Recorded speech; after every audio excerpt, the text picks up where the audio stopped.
Hello, Promo Cares Radio. Welcome. It's Karie Cowden here, your hostess for Promo Cares.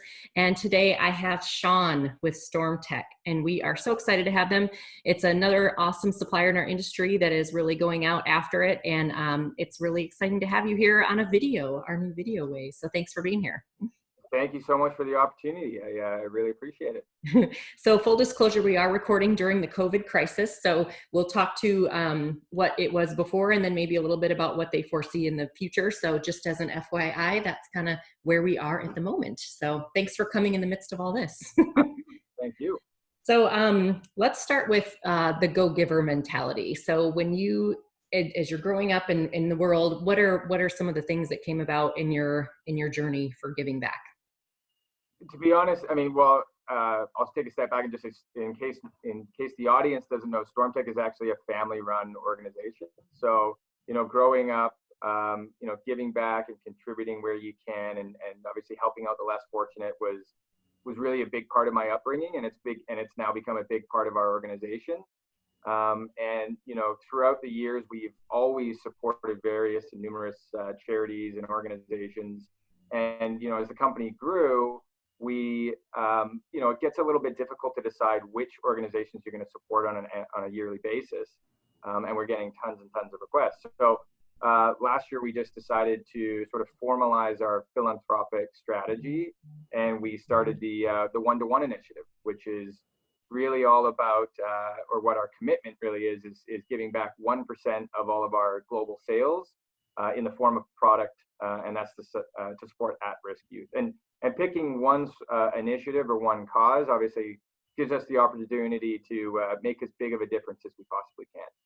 So as far as like your whole journey, there wasn't one thing that like led you to this. It's kind of like baked in the DNA of Stormtech. It's part of the family. Baked in the DNA of Stormtech. And for anyone who would meet my mother, they would probably understand why it's important to us. She's So tell us about the makeup of that. So you mentioned your mom. So who's all involved in the family in Stormtech? So there's my dad started the organization. I run the sales team. I also have a twin brother who runs the U.S. side of the business. And my mother, I'm sure if you ask her, she'd probably say she runs the business. She's not all that involved. My sister is also involved. She does all the photography. And I do have one other sister who's actually not involved in the business, but it is definitely a family-run business. That is a legit family-run business. I mean, there's nothing around that. So, I mean, it's not like you learn in Boy Scouts. It's like that's all the way through. It's been what it is. Yeah. That's very nice. Very cool. So tell us a little bit where Stormtech is located, number of employees, all that kind of information. Yeah, so the company was founded by my dad, as I mentioned, in 1977, and it's a Vancouver-based company, so Vancouver, British Columbia, not Washington. And we've been around since 1977. Head office is still here in Vancouver, although we do have offices in Toronto, and we also have an office in London, UK as well. We have traditionally around 150 to 160 employees. And we have distribution in over 50 countries, and we have no joke over there at Stormtech. And you're one of the top 40 through ASI, correct? Yes, we are a ASI top 40 supplier. Yeah. Okay, got it. Very nice. So tell us a little bit, now that you've mentioned your mom and how she runs the company. Tell us about the culture of Stormtech. So you mentioned the one-to-one program that you guys have started and formalized. But how did you get from, always giving back to where you are now? And then tell us a little bit about some of the stories of the positive things that have come out of it, and then some of maybe the struggles of setting up a program of this magnitude.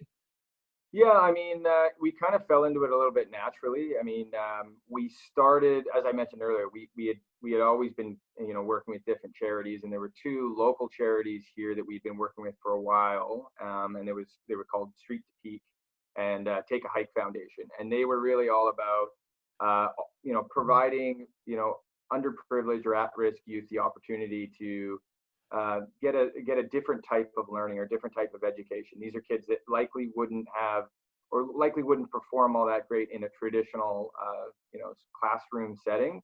And so what we were doing is we were donating the product to those guys. they would be taking these kids, they'd be taking them on hikes and giving them, like I said, an education outside of the classroom. And that's where it kind of all started as far as the one-to-one initiative. And then it obviously spiraled from there. The one thing I would say that was a challenge is, we made a pretty big commitment with 1% of global sales.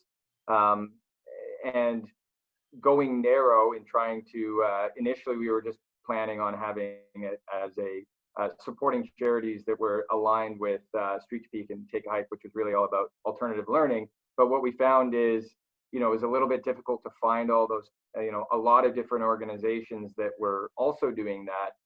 And so what we were finding with our 1% commitment is we were getting a backlog of a product that we actually had to give away. So we actually have an issue right now where we have so much product that we've committed to giving away, but we need to find more partners to partner with. So that is one of the challenges that we are faced today, and I'm hoping obviously you guys can help with.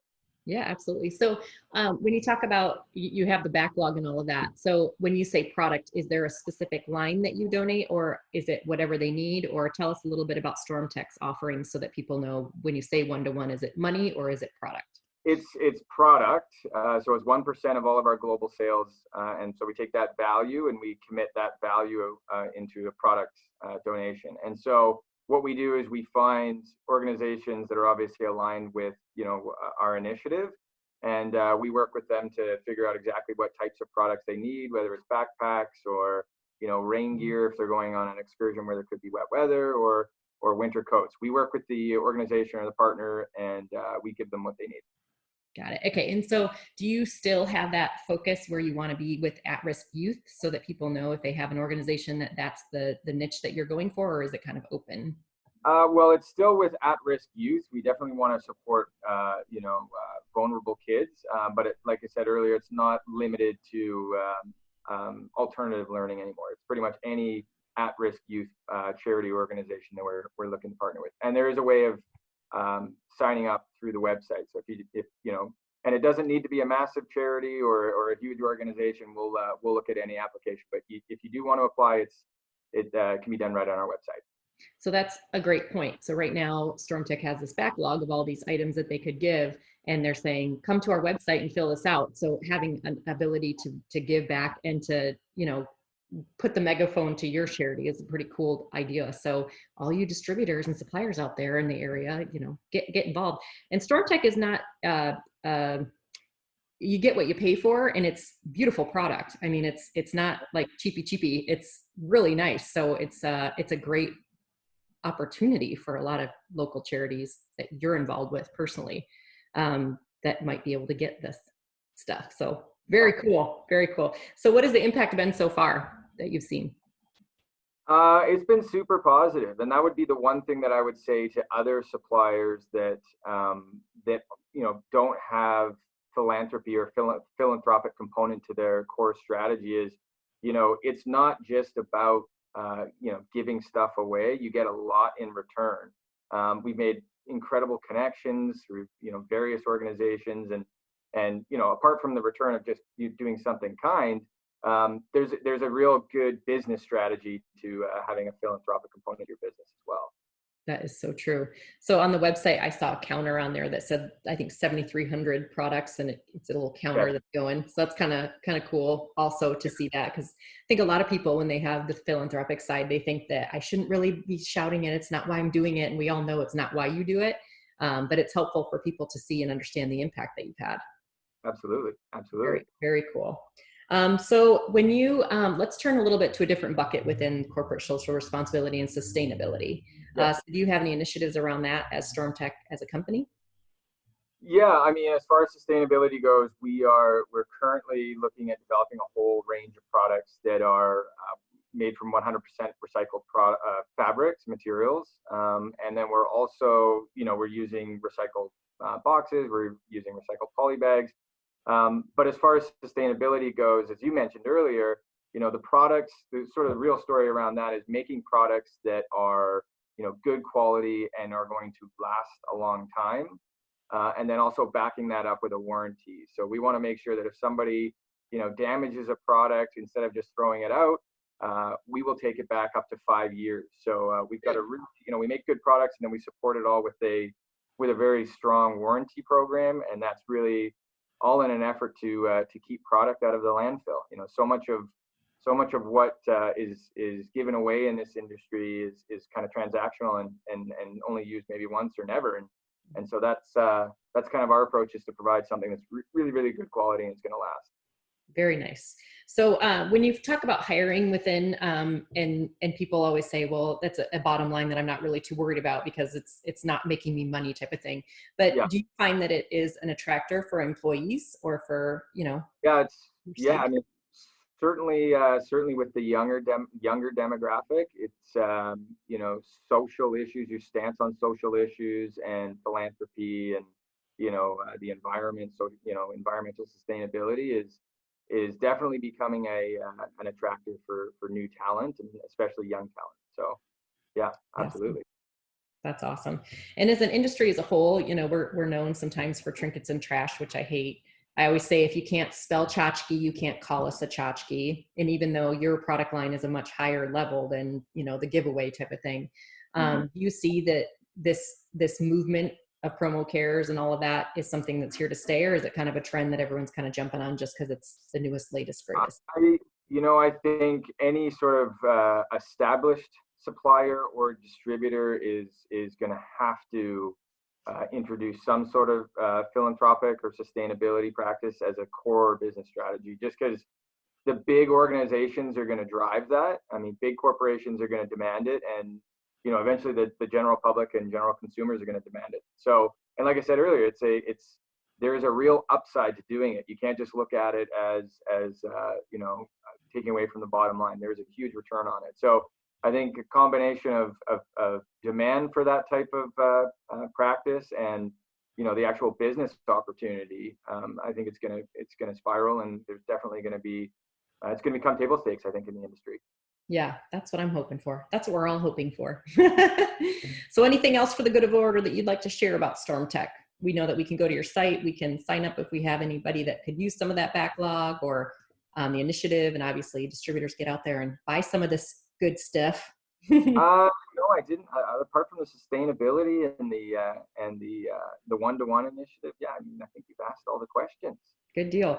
And I did not ask you how you got in the industry, but I think that's kind of assumed. But were you filing things when you were tiny, or what happened? Yeah, there? I mean, that was obviously, growing up with my dad and around the organization, obviously, summers were spent in the warehouse, helping out wherever we could. And then, when I got out of school, I obviously came to Stormtech sort of part-time, thinking, I'm going to figure out my life and figure out what I'm going to do. And like most people in this industry, it got its hooks in me, and I fell in love with it. I've been in it 14 years now, and I couldn't be happier. So That's I guess awesome. I was raised into the industry, I guess. Yeah, you were. And I always am interested to hear when people are born into it or whatever, that is it something that they thought, yeah, I'm definitely going to do that, or I will never work for my dad. I'll never work at that company. It's always funny to hear. There was probably a point where I was saying that, but obviously I'm eating my words now. It's a great industry to be in. Absolutely. Well, thank you so much for your time today. Thank you. Stay safe out there. Thanks for the opportunity to get our message out there. So thank you. No problem. All right. Check it out.